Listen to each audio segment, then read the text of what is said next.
A partir de este momento, y puesto que yo os decía que una de las características en las últimas ediciones de este congreso era precisamente la visión internacional, vamos a tener la posibilidad de saber cómo lo está haciendo, cómo está viviendo el proceso de profunda, de disruptiva digitalización nuestro país vecino, Francia. Sabéis que es el país invitado, saben, os tuteo, pero bueno, entended que no es una cuestión de respeto, sino de complicidad.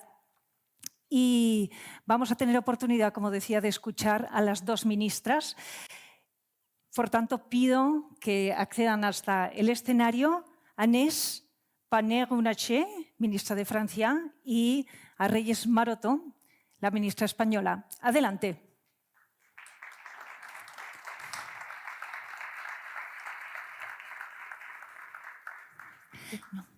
Aquí Agnès, ¿verdad?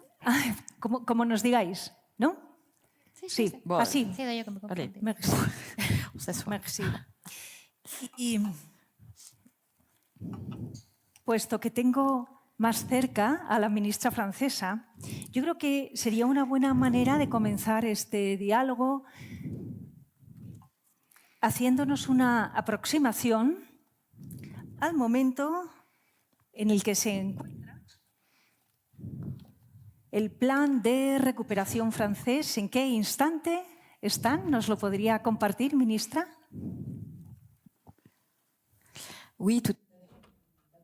Sí, buenas tardes a todos de nuevo. Pues quizás para contextualizar, quisiera recordar nuestra política industrial desde el 2017 porque es muy importante. Desde ese año 2017 nos hemos centrado en mejorar la competitividad de la fábrica Francia en 3-4 retos principales: en una convergencia fiscal hacia un promedio europeo, fiscalización del capital, bajando el impuesto sobre sociedades, reducir fuertemente la complejidad administrativa, porque es un punto que los inversores nos trasladan muy a menudo. A título de ejemplo práctico, tenemos unos 100 sitios llave en mano en los que garantizamos para proyectos industriales la posibilidad de tener un permiso de construcción en 3 meses, una autorización de explotación en 9 meses, es decir, un aligeramiento de la carga administrativa con una flexibilidad del mercado del trabajo, de nuestro código laboral también, que son temas que se nos trasladan bastante a menudo y que son importantes para nosotros. Y todo eso ha dado sus frutos porque hemos recreado un empleo industrial, lo que no había ocurrido desde el año 2000. Habíamos destruido 1 millón de empleos en el sector industrial desde el año 2000 y Francia se ha convertido en el primer destino para proyectos industriales en Europa desde el 2018, 19, 20. Y eso es bastante nuevo e importante subrayar, con lo cual, con esa perspectiva, hemos trabajado en este plan de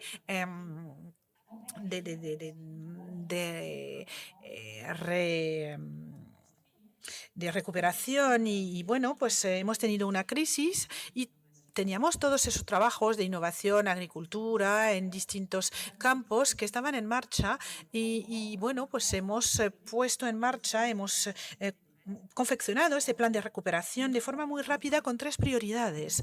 100.000 millones de euros, de los cuales 40 aportados por la Unión Europea, y las 3 prioridades: transición medioambiental, competitividad, digitalización y, bueno, no es muy original, pero bueno, eran nuestros retos. Y a nivel de la industria en particular, nuestro challenge era el desarrollo de las soluciones para la decarbonación, movilidad verde, renovación térmica, decarbonación de la industria, modernización también nuestra cadena de producción y también el apoyo a proyectos empresariales en sectores críticos como de extensión de las cadenas de producción, de nuevos productos, porque como todo el mundo hemos vivido el hecho de que hemos tenido una falta de algunos productos sanitarios, agroalimenticios, etcétera, con lo cual hemos acompañado estos sectores: sanidad,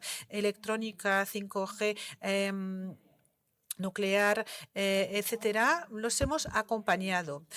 Automóvil y aeronáutica también han vivido grandes impactos debido a la crisis. Entonces, ahora un 50% del plan de recuperación se ha ido desplegando, es decir, 50.000 millones.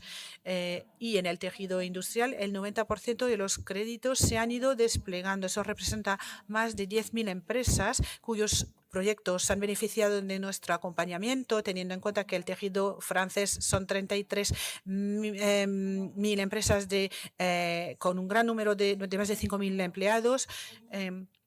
Es un gran número de promesas de empleo. 3,6 millones de toneladas de CO2 ahorrados con este proyecto de decarbonación, teniendo en cuenta la hoja de ruta que habíamos redactado para nuestros procesos industriales. Eso significa que eso viene a añadirse a todo lo que estamos haciendo y nos dará un avance adicional, un poco más de un adelante. Y entonces así hemos vivido un rebote de la economía francesa. No creo que seamos muy distintos a los demás. El suministro de semiconductores que ralentiza el arranque y el acceso a las competencias, porque tenemos 80.000 ofertas de empleo que no encuentran trabajadores en el mundo industrial. Bueno, son las dificultades principales a las que nos estamos enfrentando. Nos cuesta atraer a los jóvenes, a las mujeres, esos perfiles hacia la industria que se percibe por parte de los jóvenes como poco moderna, como contaminante, como de condiciones de trabajo malas, y no es la realidad. Entonces, nuestro challenge, nuestro reto hoy en día es seguir adelante con este plan de recuperación y construir el porvenir industrial a través del plan de inversión que el presidente de la República ha querido poner en marcha y ponernos en una trayectoria que nos lleve a la industria en el horizonte 2030, es decir, no tenemos unas ambiciones cercanas a las del comisario Breton en muchos aspectos y creemos que es esencial que a nivel colectivo en Europa esa trayectoria se unifique y Europa encuentre su sitio y sea más ambicioso y más agresivo quizás que, por ejemplo, China o Estados Unidos, aprovechando sus ventajas, que son muchas. Hay competencias académicas, hay muchos BRICS tecnológicos, hay muchas cosas que todavía podemos desarrollar y que tenemos que seguir explotando.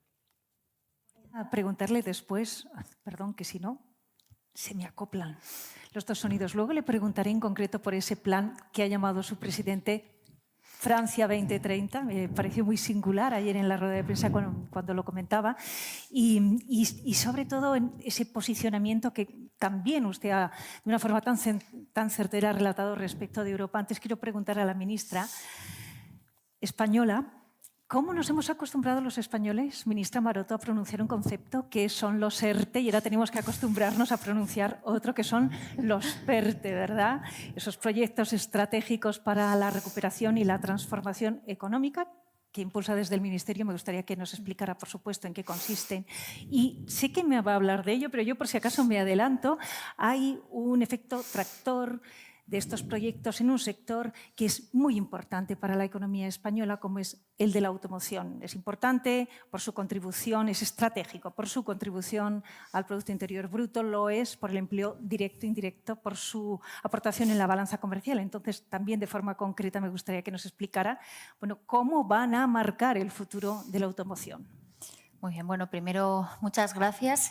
Antes hablaba de la igualdad, ¿no?, en los foros y en este congreso, y esta mesa sin duda representa, creo, que muy bien ese espíritu, así que también gracias, Teresa, por poder moderar la mesa. Como bien señalas, bueno, nos estamos acostumbrando, ¿no?, a simplificar en palabras como ERTE, PERTE. Voy a hablar también del IPCI, porque es el IPCPI, que son los proyectos de colaboración público-privada europeos, los que nos inspiró a trabajar en los PERTE, que efectivamente lo que buscan es una colaboración público-privada. Es fundamental para desarrollar la ambición que tienen estos proyectos estratégicos. Necesitamos no solo el impulso de las administraciones, sino también el concurso del sector privado, y por lo tanto en el centro tiene que estar la empresa, y especialmente, lo decía también el representante de Telefónica, la pequeña y mediana empresa, lo reclamaba también uno de los premiados. Por lo tanto, colaboración público-privada, y luego el carácter estratégico se lo damos porque innovamos en fijarnos en toda la cadena de valor industrial. Hasta ahora, muchas de las políticas que estábamos implementando se centraban en una parte, en un eslabón de la cadena.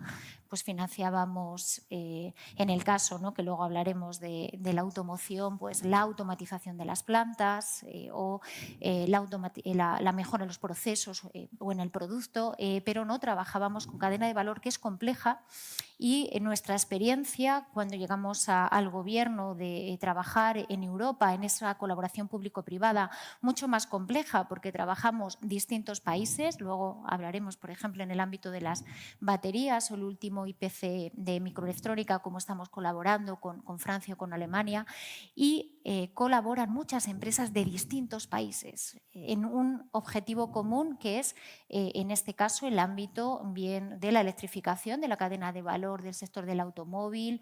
En el ámbito del hidrógeno verde estamos trabajando en Europa, o el último en el que estamos colaborando, que es la microelectrónica, que ahora se ha convertido en una necesidad porque tenemos claramente que tener soberanía digital, como así lo dice el comisario Breton, en Europa, para responder a los desafíos de la falta de suministros que tiene ahora no solo el sector de automoción, sino otras industrias españolas e europeas.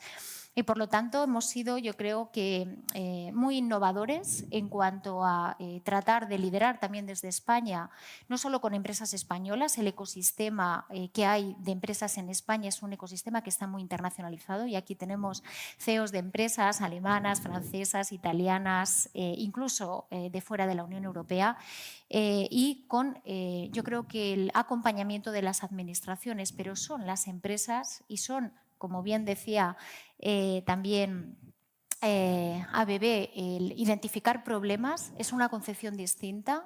Identificamos un problema y tratamos de buscar la solución.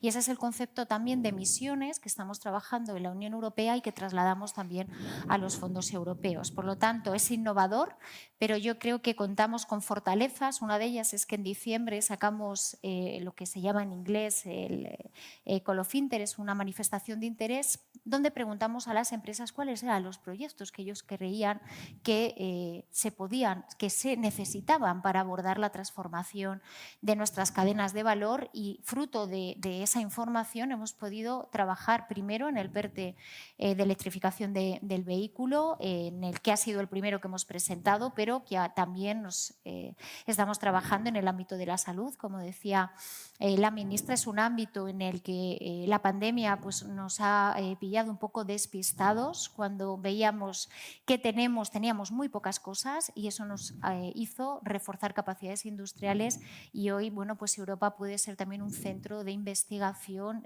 pero no solo de investigación, sino de producción de algo que nos está salvando vidas, que es la vacuna. Por lo tanto, creo que hemos sido también muy ágiles a la hora de identificar el problema y plantear soluciones. Y como bien dices, el sector de automoción es un sector estratégico para España, vertebra el territorio. Estamos hablando de 17 plantas productivas, pero también doy yo el dato: más de 1000 empresas de componentes, pequeña y mediana empresa, y la red de concesionarios que permea todo el territorio. Por lo tanto, tenemos una cadena de valor donde nos faltaban eslabones, porque para electrificar ese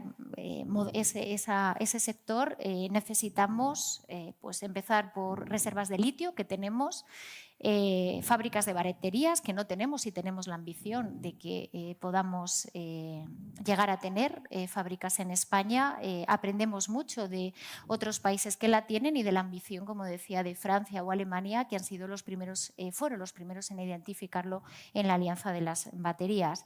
Y por lo tanto queremos producir coches y seguir teniendo el liderazgo que España tiene a nivel europeo y mundial, siendo el segundo fabricante europeo como es. Si no lo hacemos, vamos a perder el tren. y nos veremos dentro de 10 años, como decía en esa Agenda 2030, viendo lo que otros han hecho y lo que a nosotros, por falta a veces, ¿no?, de arriesgar, no fuimos capaces de identificar. Y yo creo que es una oportunidad que además contamos con la ambición, pero además contamos con las empresas que lo pueden hacer, porque no solo son las empresas tractoras, son todo el ecosistema y yo creo que la ambición que le hemos puesto con los recursos públicos, 4.300 millones, va a poder efectivamente acompañar una inversión privada que, según nuestras estimaciones, llegaría a 24.000 millones de euros entre público y privado, lo cual da idea de que efectivamente, bueno, pues podemos liderar la electromovilidad en Europa y no se trata de competir con otros países, sino de sumar con otros países. Aquí, como bien sabe Francia, la competencia la tenemos fuera de Europa. Y, por lo tanto, lo que tenemos que hacer es colaborar. Y que hoy Francia esté invitado a este congreso es porque, sin duda, tenemos mucho trabajo que hacer juntos, las administraciones, nuestras empresas, para liderar la industria del futuro. Y, como bien decía, Francia en el 2017 ya identificó esta prioridad. Nosotros lo hicimos en el 2018 con las directrices de lo que allí llamamos ya la España industrial del 2030 y, desde luego, ambición no nos falta, Teresa, y, como digo, tenemos a todas las empresas esperando, bueno, pues que ya tengamos, en el caso del PERTE del vehículo eléctrico conectado, la convocatoria de la cadena de valor industrial, pero ya son muchas las inversiones que hemos puesto en marcha para que todo el ecosistema funcione y que podamos, bueno, pues dentro de 10 años decir que lo hemos conseguido. La verdad es que, escuchando a las dos, en ningún caso da ninguna sensación de competencia, sino de sinergias clarísimas. Y yo preguntaría a la ministra francesa, puesto que el plan que se presentó ayer era admirable, el presidente Macron hablaba de esos 30.000 millones de euros para reindustrializar Francia, además en sectores muy concretos. Él hablaba precisamente del hidrógeno verde, los biomedicamentos, agricultura limpia. Me gustaría, si pudiera, explicarnos un poco más ese plan de reindustrialización de Francia, lo que pueda aportar. Oui, tout à fait. Alors, Sí, perfectamente. En primer lugar, es un plan de innovación y de reindustrialización, es decir, que el reto consiste en construir los sectores del futuro o construir la versión, y es exactamente lo que nos ha explicado antes Reyes sobre la parte de automóvil, es decir, el automóvil que fabricaremos en 2030 no se va a parecer en nada al automóvil que fabricamos ahora. Será un automóvil conectado, parcialmente autónomo, y tendrá una cadena de tracción eléctrica. Por tanto, hay que reinventar muchas cosas y muchas transformaciones que acompañar. Primer enfoque, por tanto, es en efecto cómo proyectamos en las industrias donde tenemos una base industrial fuerte, pero veremos que tendremos que realizar esa transformación y toda la cartera de productos se va a renovar. Estoy pensando en el automóvil, también estoy pensando en la aviación. Nuestra ambición es tener un avión bajo en carbono, y también tenemos que apostar por una serie de nuevas tecnologías. La cuestión de la salud es evidente. Hemos visto con esta crisis con qué velocidad hemos sido capaces de desarrollar una vacuna de ARN mensajero. Lo que nos habían dicho al principio que era absolutamente imposible con estos plazos, y por tanto, detrás de esa pista abierta o esa vía abierta, vemos que hay capacidad para abrir nuevos ámbitos sobre nuevas patologías. Estamos en una medicina mucho más personal, predictiva contando las tecnologías de bioprodicción digital y simulación. Por lo tanto, hay ámbitos gigantescos que se abren ante nosotros. Es bueno para nuestra población y también para nuestra economía. Y esta es, digamos, la versión o la visión compartida hoy en día. Hay 10 sectores que estamos visualizando, pero son sectores, en el fondo, bastante naturales. Se trata, en primer lugar, de proveer unas necesidades esenciales, es decir, alimentarse correctamente, la alimentación sostenible, tratarse bien, es decir, las biotecnologías, tener acceso a una energía que sea baja en carbono y a la vez fiable, segura y accesible en cualquier momento. Por lo tanto, es esta apuesta de lo nuclear y el hidrógeno y las energías renovables, porque lo nuclear es fiable, se accede continuamente y es bastante competitivo, pero las energías renovables son intermitentes, pero si conseguimos un sistema de almacenamiento tendremos la estabilidad. Por lo tanto, el hidrógeno, y creo que es una convicción compartida también, es una tecnología que nos debería permitir realizar una parte de nuestra descarbonización, que es esencial y que de momento no lo sabemos conseguir sin hidrógeno. Tal vez consigamos nuevas tecnologías. Eso, digamos, es lo fundamental, cómo responder a esto fundamental. Y un último elemento fundamental es todo lo que gira en torno a la electrónica y nuestra capacidad a la hora de dominar los datos. Estamos todos de acuerdo para decir que la dificultad que tenemos ahora para abastecernos en semiconductores, por un lado, y también los retos importantísimos que se ven ante los 5G, la ciberseguridad, el cloud, son unos elementos que como continente debemos proyectarnos y eso pasará hacia la aceleración en materia de innovación. Y por detrás de todo esto lo vemos en el terreno. Esa innovación debe industrializarse rápidamente. Los startups hoy, o al menos tenemos un ecosistema de startups que tienen soluciones industriales que hay que industrializar y con unos importes de inversión que no tienen nada que ver con los startups que hacen propuestas de marketing, de aplicaciones muy prácticas, pero que no están en lo duradero. Cuando hay una startup sobre pantallas de bajo carbono para smartphone como Alitia en el ecosistema de Grenoble o sobre el hidrógeno, son inversiones de 3 cifras para industrializar. ¿Cómo se les ayuda a pasar a la actuación? Necesitan fondos propios, un ecosistema de inversores privados y también necesitan un empujón público, tanto en acompañamiento, no se trata únicamente de dinero, sino también potencialmente financiero.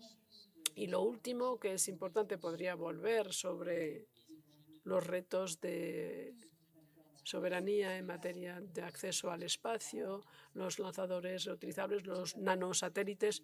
En efecto, tenemos una estrategia muy elaborada de todos estos elementos capaces de preservar nuestra soberanía y apoyar también a las necesidades elementales de nuestra población. Y detrás de todo esto hay 2 retos.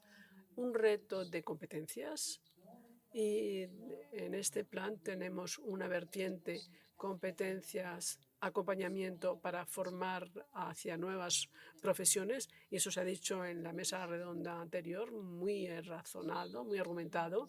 Y luego hay un reto de gobernanza, es decir, que hay que seleccionar los mejores proyectos y, por lo tanto, hay que ser capaz de tener una gobernanza que permita entrar actores que no están acostumbrados a trabajar con los poderes públicos. Pueden ser startups, pueden ser pymes, pueden ser empresas de talla mediana, pero no tienen que ser, pueden ser grupos importantes, pero no tienen que ser obligatoriamente esos grandes grupos más estructurados para hacer propuestas a los poderes públicos. Y esa agilidad, esa capacidad para arriesgarse es una clave de éxito y estamos trabajando en esa gobernanza preguntándonos muy sencillamente si un día el equivalente de Elon Musk llama a la puerta del gobierno, si seríamos capaces de reconocer en ese proyecto la innovación de ruptura y si seríamos capaces de acompañarlo y realizar un proyecto europeo. Y esta es una verdadera pregunta de gobernanza sobre la que estamos avanzando para trabajar en el sector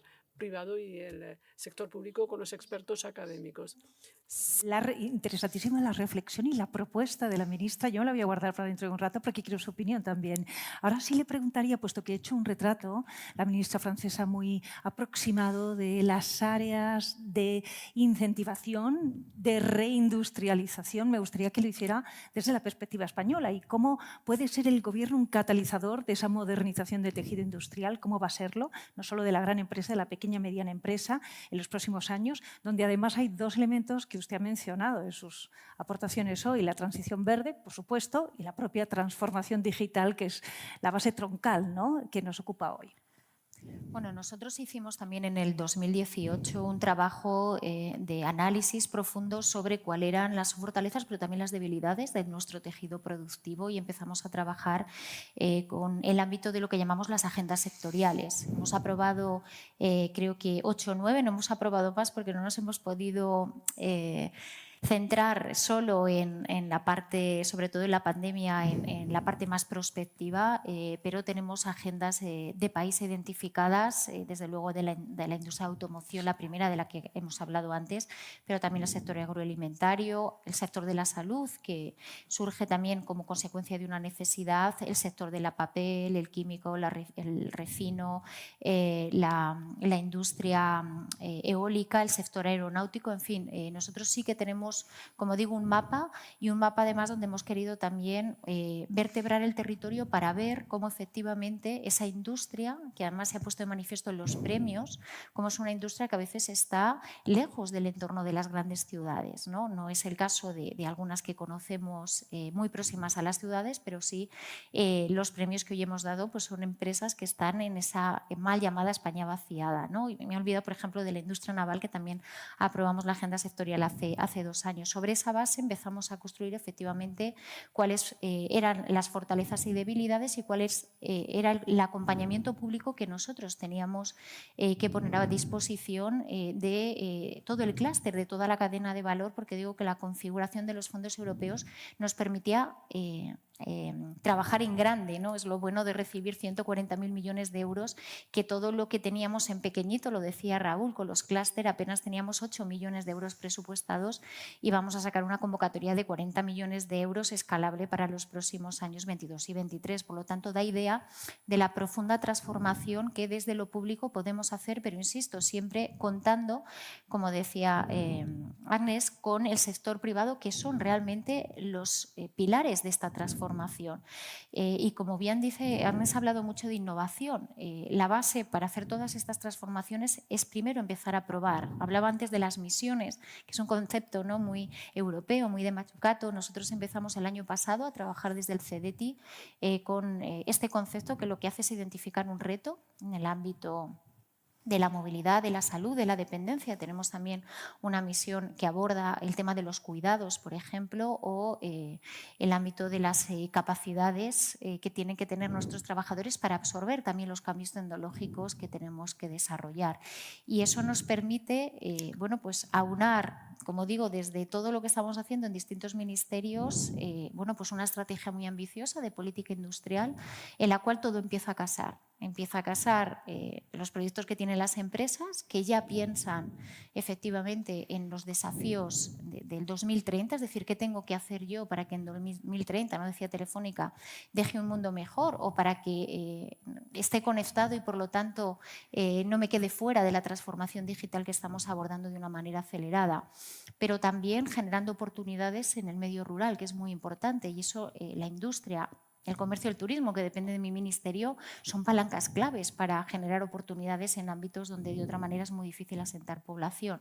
Y como digo, sobre la base de, bueno, de trabajar muchos ministerios juntos en una visión país, tenemos una política industrial que no solo la hacemos desde el ministerio, a veces cuando tenemos que decir cuánto dinero vamos a poner a mí a veces me resulta difícil, porque tenemos un poquito de ciencia e innovación, tenemos un poquito de industria, tenemos un poquito en transición, otro poquito en digitalización con la Agenda de la España Digital 2025, por supuesto en transporte, que tiene muchas sinergias también con el sector, con los sectores con los que estamos trabajando. En fin, es una configuración, como digo, mucho más rica que lo que hacíamos cada uno con un presupuesto que hoy hemos presentado y que se queda muy solo cuando solo lo presentas con la capacidad de inversión que tiene, en este caso, el Ministerio de Industria.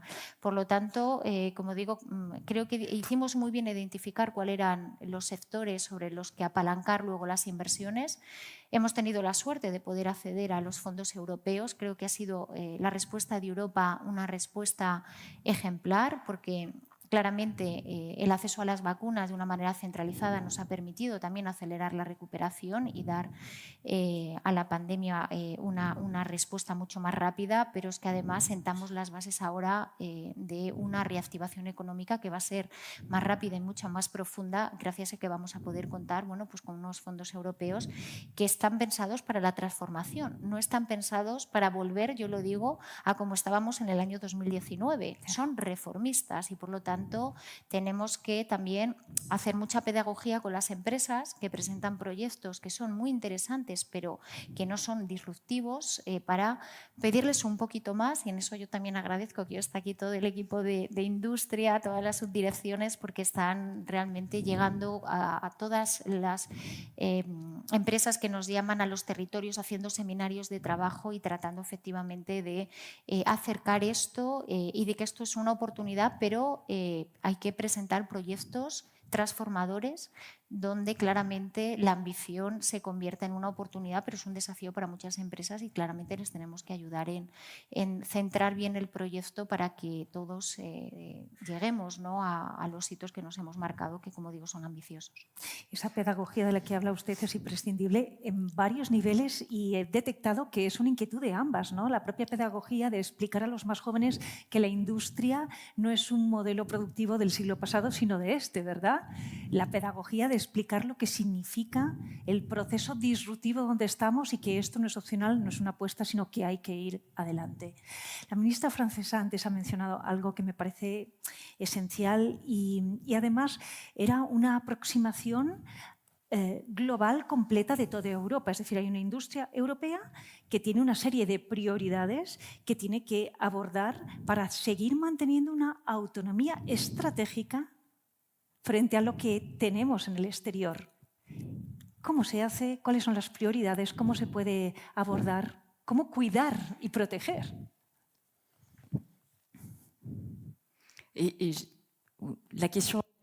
La pregunta es excelente y precisamente es el reto que tenemos hoy ante nosotros como Estado europeo, y añado además en un marco en que debemos acelerar la descarbonización de nuestras economías y, por tanto, en particular, el paquete Fit for 55 presentado por la Comisión Europea es sumamente ambicioso en términos de transformación de nuestra industria y no únicamente en el sector automovilístico. Bien, pues ¿cómo hacemos? Esta es la pregunta que nos planteamos, porque Francia va a tener la presidencia de la Unión Europea en enero, luego seguirá España no muy lejos en realidad, y el reto que tenemos es acelerar en dos direcciones, en mi opinión. La primera dirección es construir proyectos en común.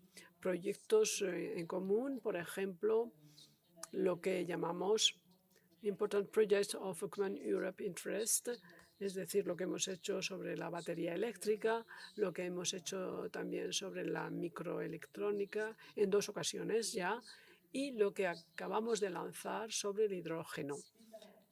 Es un vehículo muy interesante porque nos autoriza a acelerar nuestra innovación y nuestras inversiones en tecnologías que no están implantadas en Europa. Por lo tanto, no estamos, digamos, en la competencia, sino que vamos a crear nuevas capas para reforzar nuestra industria y permitiendo que todos los actores europeos puedan tener acceso a esos dispositivos, cualquiera que sea su tamaño, y por lo tanto con una gobernanza que permita que emerjan en los estados y luego, cruzando las miradas de los estados, proyectos comunes, ladrillos específicos para pymes, para empresas de tamaño intermediario, para grupos mayores, y teniendo un plan común que nos permita finalmente preguntarnos si tenemos todos los elementos de una cadena de valor. Esto lo queremos hacer en el caso de la salud, queremos hacerlo también para el cloud soberano, queremos hacer también en materia electrónica, pero no únicamente en esta materia, sino con la electrónica. Se plantea la cuestión de toda la conectividad, que es un reto importantísimo para los europeos hoy, si queremos ser los que dominamos nuestros datos y nuestra información. Debemos, por tanto, crear las nuevas ofertas y las nuevas especialidades relacionadas con la utilización de estas data Y esta es la primera vertiente y lo que hay que hacer es aceptar invertir en nuestro plan de inversión. Y ahí se ve precisamente el rasgo de estos proyectos en hidrógeno, en salud y en el ámbito electrónico y también en el cloud. Lo segundo que tenemos en mente son las normas del juego.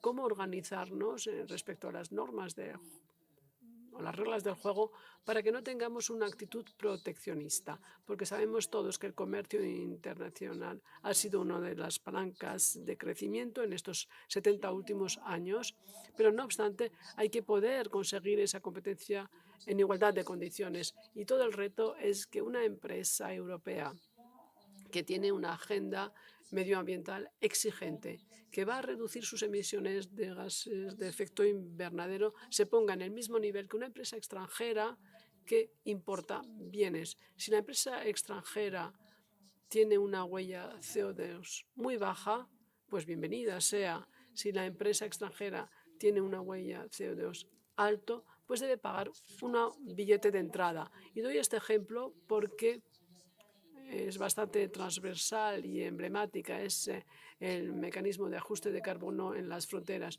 y habrá que demostrarlo, hacerlo en sectores bastante sencillos en términos de transformación. Estamos pensando en el aluminio, en el cemento, el fitosanitario, por ejemplo, en el acero, pero la idea que consiste en decir vamos a jugar en igualdad de condiciones y eso puede pasar a través de unas normas o estándares o la regulación en baterías que está en negociación ahora en que nos fijamos un nivel máximo de emisiones de CO2 de una batería y luego que gane el mejor. Esa es la competencia del mercado, pero podemos aceptar difícilmente importar baterías que tengan curvas de carbono porque se basan en centrales térmicas de carbón 10 veces superiores o baterías eléctricas europeas cuando cada uno está intentando disminuir sus emisiones de CO2, dedicando tiempo, equipos y dirigentes y en algún lugar no se ven el precio de estos esfuerzos. Por lo tanto,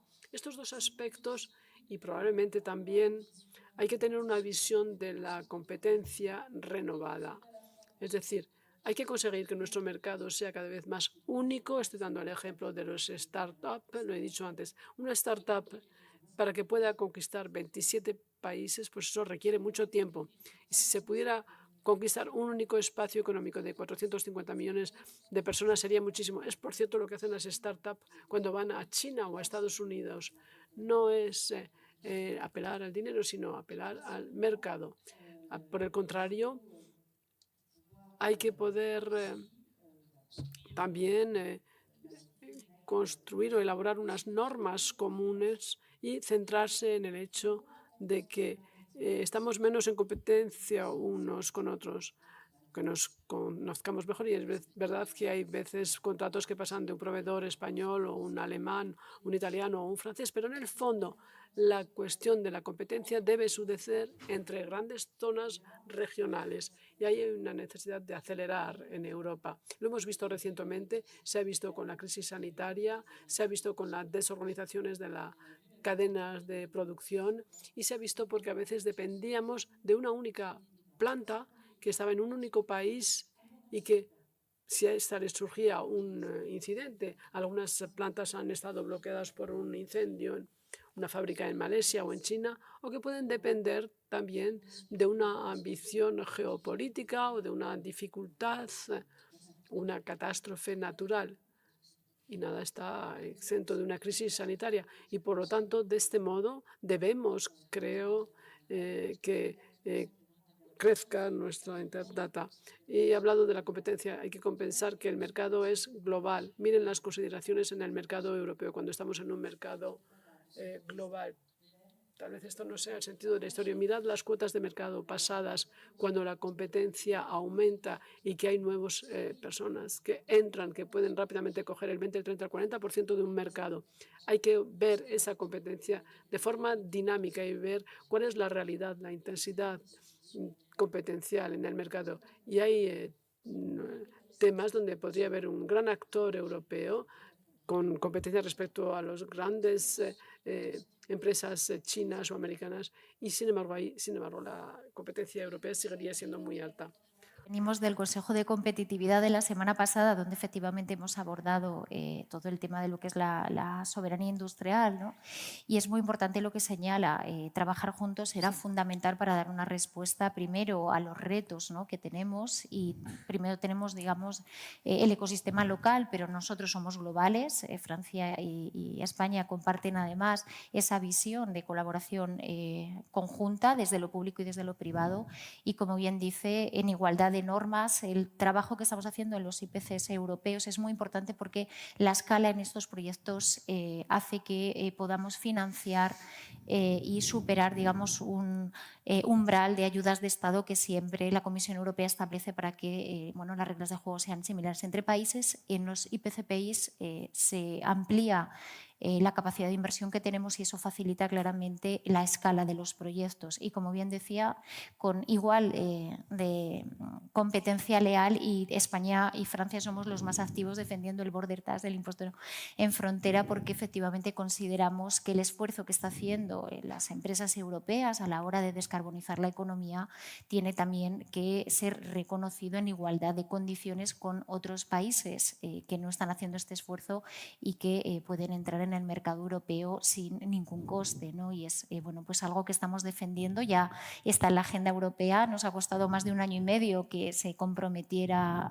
con una agenda en el Consejo de Competitividad y efectivamente creo que va muy alineado con retos globales, ambición europea y sobre todo luego ecosistemas más locales donde vamos a sumar esa ambición desde cada uno de nuestros países y con proyectos ya más nacionales. Sí. Cuanto hemos aprendido con la pandemia, porque nos ha permitido realizar un diagnóstico también de las carencias europeas, ¿no? y sobre todo comprobar cómo desde la Unión siempre somos más fuertes. En la misma línea de lo que estaban apuntando, ¿no?, de la soberanía industrial, a mí me gustaría, ministra Maroto, que nos apuntara algo en un sector estratégico que usted ha tratado en algún momento, creo que entre las dos lo han tratado, que es la microelectrónica. Bueno, la microelectrónica surgió también como ecosistema que se identificó en ese mapeo de prospectiva que se hizo en la Unión Europea y nosotros vimos que era una oportunidad mucho antes de que tuviésemos la crisis de semiconductores y de chip que hoy efectivamente, como dice la ministra, está bueno, claramente impactando, ¿no?, en el sector del automóvil, pero también en industrias que dependen efectivamente de una manera muy directa de este componente. Y nosotros vimos muy claro que España tenía que estar ahí. De hecho, somos junto con Francia y Alemania los principales impulsores. Tenemos que presentar ahora, antes del 15 de noviembre, las empresas españolas que van a participar en este proyecto y lo que vamos a hacer es tratar de escalar, viendo efectivamente la necesidad que tenemos, no solo en Europa, sino en España, de contar con esa cadena de valor, bueno, pues escalar con presupuestos de los fondos europeos para poder acelerar, como bien decía la ministra. Ahora lo que se trata, no se ha hablado en la mesa anterior de velocidad. Velocidad porque tenemos prisa, pero velocidad porque los retos no esperan y por lo tanto hay prisa por dar solución a los problemas, hay prisa porque queremos liderar algunas soluciones tecnológicas y hay prisa porque los demás se mueven. Por lo tanto, creo que aquí la respuesta a medio y largo plazo tiene que ser europea y que tenemos que acelerar esos procesos para que efectivamente la solución la podamos ver cuanto antes, porque las empresas no tienen capacidad ahora mismo de responder en el corto plazo a la falta, ¿no?, en este caso de estos componentes. Pero como bien decía, va mucho más allá. La microelectrónica ahora es como si hablamos de salud, como un componente más, ¿no?, como esa proteína que está en la sangre que si no la incorporamos en los procesos vamos a perder, ¿no?, la oportunidad de una transformación que está en nuestras manos. Por lo tanto, estamos bueno, pues, identificando quiénes pueden ser los jugadores, que como digo son empresas pequeñas, más grandes empresas, para poder escalar estos proyectos. Y nosotros aquí en España es verdad que contamos, yo creo que con buenos partners, desde el supercomputador, por ejemplo, y toda la innovación y el desarrollo de procesos que está haciendo. Madrid y Barcelona son polos de todo lo que tiene que ver con el cloud, la nube, bueno, todo esto que ahora ya es tan común, pero que no hace tanto nadie de alguna manera pensaba que esto iba a ser el futuro y creo que también ahí tenemos una oportunidad. Y algo que también comentaba que yo quería reforzar para que veáis lo ambicioso que son estos proyectos europeos y que no dejan nada, que digamos ninguna parte sin desarrollar, y en el caso de las baterías, por ejemplo, tanto Francia como Alemania estamos ya trabajando con la Academy Battery, desarrollando proyectos de formación de alumnos en España a través de la Escuela de Organización Industrial, un proyecto que va a formar a 150.000 profesionales para que efectivamente cuando se ponga en marcha todos estos proyectos contemos con las personas y las capacidades, ¿no? Y creo que eso es un reto, lo decía la ministra en su intervención, que tenemos que dar respuesta a todos los elementos, no solo al desarrollo de esos procesos productivos, sino a la capacitación de la mano de obra y a la incorporación de esa tecnología. Estando en el Congreso de Industria 4.0, la tecnología va mucho más deprisa de la adaptación que las empresas hacen, y eso lo tenemos que acelerar tratando efectivamente de identificar bien los programas de acompañamiento público para que esto sea una realidad y lo puedan hacer, ¿no? Y hemos visto en los premios, se pone muy de manifiesto como empresas tradicionales, las dos que han ganado son empresas que tienen historia, legendarias, pues han sabido identificar en la tecnología las oportunidades de futuro y están trabajando con Gemelo Digital, con 3D, en fin, procesos que uno pensaría en el pasado, ¿no? El premiado que se emocionaba de sus padres, pues la emoción era porque Qué bonito, ¿verdad? estaría pensando, mis padres nunca se hubieran imaginado que hoy la fábrica pues es una fábrica robotizada donde el 3D es parte ya del enojo de la experiencia y de la competitividad de esa planta.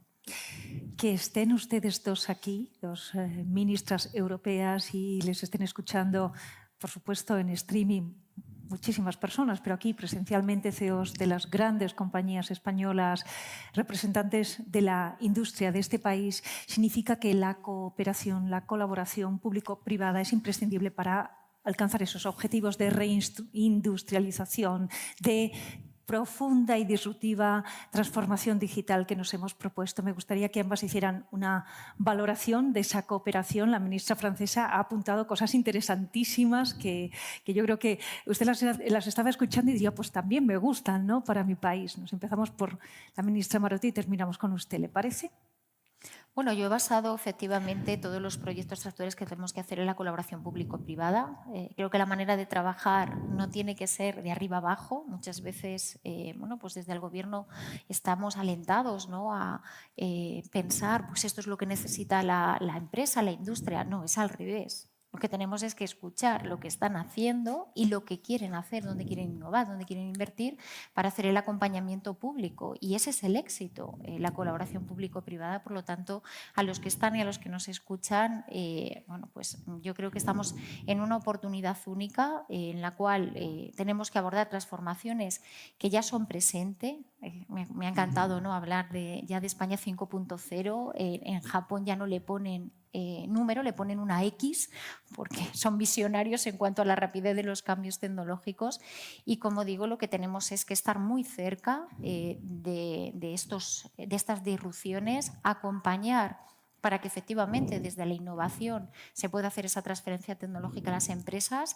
Las empresas tractoras son fundamentales en esta transformación, siempre, ¿no?, son las que van por delante porque también cuentan con los recursos y con la ambición para poder abordarlos, y nuestro reto es que esas empresas tractoras y las pymes tiren efectivamente de todos estos proyectos que, como digo, se han trabajado de abajo arriba, y eso yo creo que nos da una tranquilidad a todos los gestores de estos fondos de que efectivamente vamos a acertar con las propuestas y que muy pronto pues veremos los resultados, ¿no? Lo bueno de los fondos europeos es que nos tenemos que evaluar. Primero internamente y luego la Comisión Europea. Por lo tanto, siempre que a uno no le ponen nota, nos han puesto muy buena nota en la elaboración del plan. Eso es un incentivo de que al menos hemos acertado en la visión que Europa también nos pedía, y ahora tenemos que ir cumpliendo hito a hito, y creo que eso es muy importante porque la rendición de cuentas, la transparencia, creo que también es fundamental para que la sociedad española vea que no solo se transforma España, sino que los recursos que ponemos a disposición de las empresas y de los ciudadanos pues se gastan en cosas que son para el bien común, ¿no?, como diría. A veces el ser humano tiene esa resistencia, ¿no?, a ser evaluado, a alcanzar una nota, y es tan simple como contemplar. Esto en la vida funciona muy bien, contemplar la situación desde otra óptica. Qué bien, qué orgullo que me evalúen con una nota elevada, ¿no? Miremoslo así. Ministra, le voy a pedir una última valoración a esta cooperación, que en Francia siempre, cooperación público-privada, siempre ha estado muy bien musculada.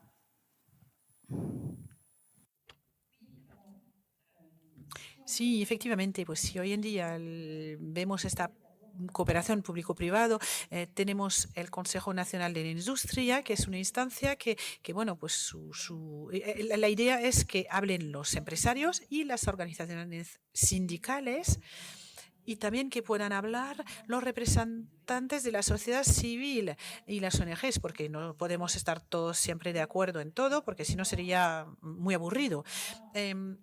Pero el hecho de que tengamos puntos de vista que se complementan nos da una visión a 360 grados, y eso es un elemento fundamental, porque en el sector industrial las organizaciones sindicales tienen conocimientos quizás menos políticas, sino un conocimiento profundo de la industria, y lo que nos transmiten son cosas totalmente válidas para poder construir una política y poner en marcha estrategias. Luego tenemos varios enfoques para trabajar con las empresas. Primero, trabajar desde el punto de vista histórico en Francia lo teníamos por campo de especialización. Por ejemplo, automoción, aeronáutica, que tienen una cadena de subcontratación, etcétera. Y bueno, pues porque a veces el seguimiento, cuando hay un problema, pues se ve enseguida. Hay una cuestión de solidaridad, en un tronco común, una visión común, es algo totalmente esencial, y el Estado también desempeña un papel quizás un poco de whistleblower, donde recuerda a cada uno sus responsabilidades. Y entonces tenemos los distintos puntos de vista que nos permiten establecer las prioridades. Tenemos 19 contratos estratégicos de especialización con prioridades a nivel de innovación, prioridades comunes, prioridades en materia de proyección en el campo internacional. Y otra forma de trabajar es bastante más reciente, es a partir de los territorios y los polos de empleo.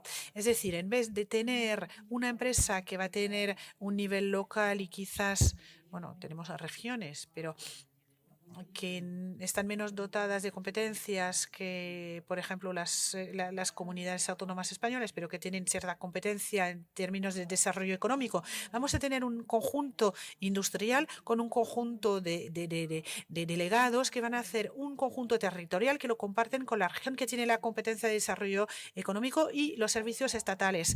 Y sobre esta base hemos podido construir 1.400 proyectos locales. Y bueno, pues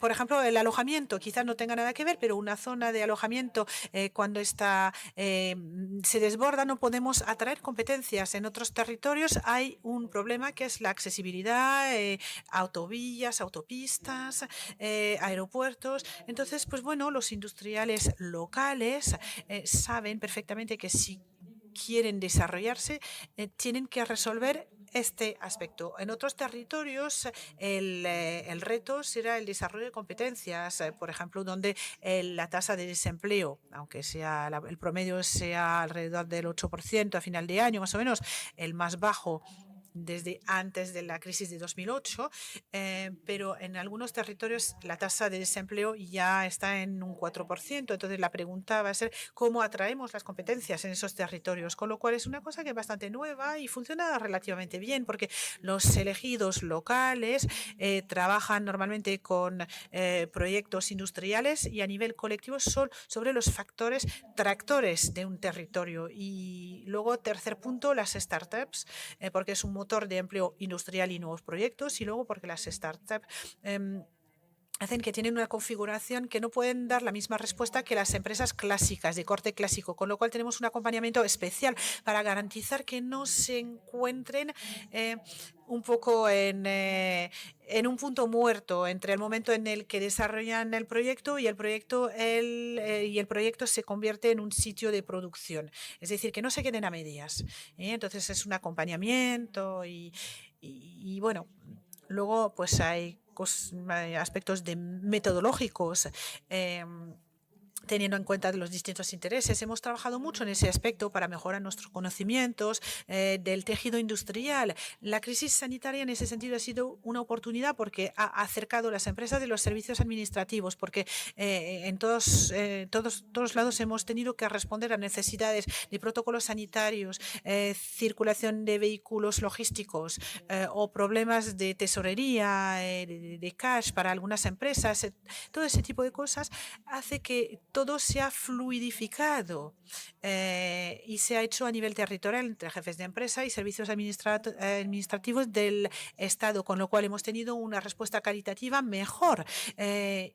Y en cuanto a la evaluación, tenemos que evaluarnos constantemente. El ejemplo de Francia, yo creo que somos bastante contentos de tener una tasa de crecimiento más bien en la parte alta de la tabla europea, con una tasa de desempleo que se ha ido debajo del de delante de la crisis. En cambio, cuando estamos mirando los datos de la balanza comercial, podemos comprobar que no todo es de color verde ni rosa.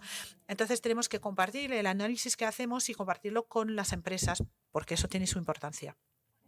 La idea de que la cooperación es un sinónimo de riqueza público-privada, seniors más juniors, las pymes y las empresas tradicionales, los países, Europa. Ministras, muchísimas gracias. Ha sido un placer escucharlas. No sé si quieren aportar algo más para concluir o damos por finalizada de esta manera la primera jornada de este congreso. ¿Quieren apuntar algo más? Bueno, yo animar, ¿no?, a todos los que nos están escuchando efectivamente a que participen, ¿no?, de este debate, a que no se queden fuera. Yo creo que en este momento estar de observadores y no ser protagonistas del cambio es casi que uno no lo debería hacer, ¿no? Y sobre todo a los jóvenes. Creo que cuando, ¿no?, trabajamos, ¿no?, con la intensidad de pensar ¿y esto por qué? Porque realmente tenemos que generar oportunidades para los jóvenes, ¿no?, para nuestros hijos, no solo por dejarles un mundo mejor, sino porque efectivamente creo que podemos desarrollar esos nuevos puestos de trabajo y donde los jóvenes van a tener oportunidades de poder seguir construyendo, ¿no?, país y Europa, ¿no? Estamos dos ministras que somos muy europeístas y que efectivamente en el pilar de Europa hoy se tiene que construir también esa sociedad del futuro, como lo hacemos desde los países.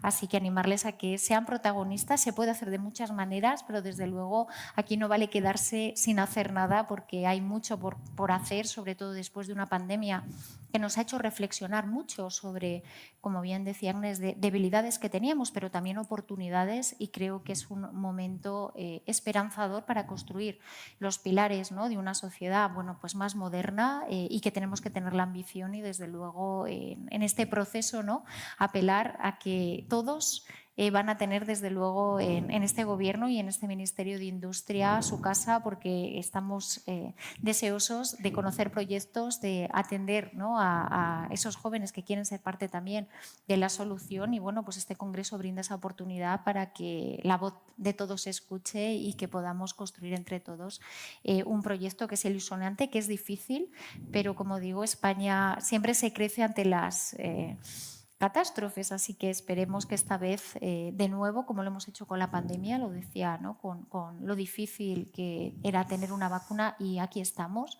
pues ¿no?, lo difícil que es todo, y creo que juntos, pues como bien dices, somos más fuertes, y hoy, bueno, pues Francia y España se unen para hablar de industria conectada 4.0 y de proyectos de colaboración público-privada desde lo que podemos aportar, sumando, que es yo creo que en estos momentos lo que, bueno, todos piden, ¿no?, que es que trabajemos juntos para generar oportunidades. Qué gran momento de la humanidad, ministra. Qué gran momento. Si no lo aprovechamos, nos equivocamos. Unas últimas palabras de despedida, porque ya mañana no estará con nosotros. Yo le tengo que agradecer muchísimo a la ministra francesa que haya estado aquí hoy.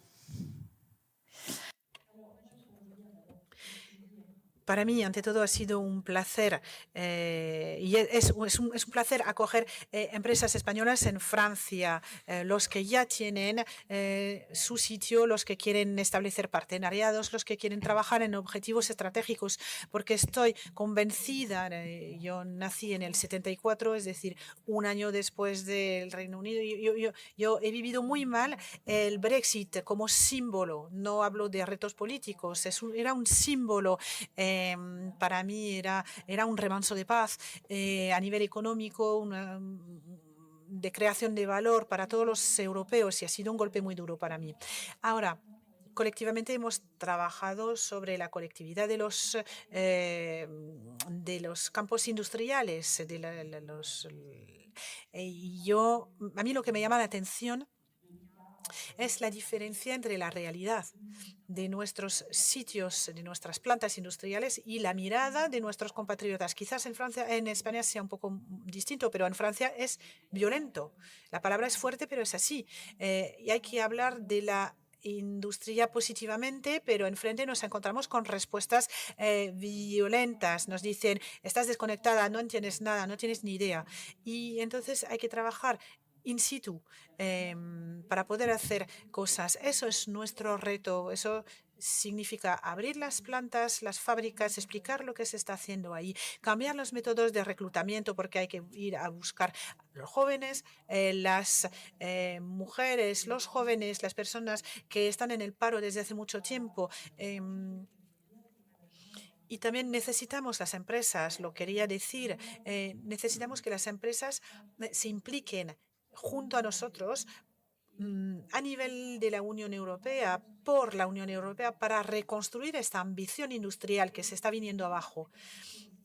Tomar mayores riesgos y acelerar. Tomar mayores riesgos es válido por los industriales y por los bancos, los inversores que lo financian y la mirada que tienen sobre las situaciones de liquidez a pocos meses vista.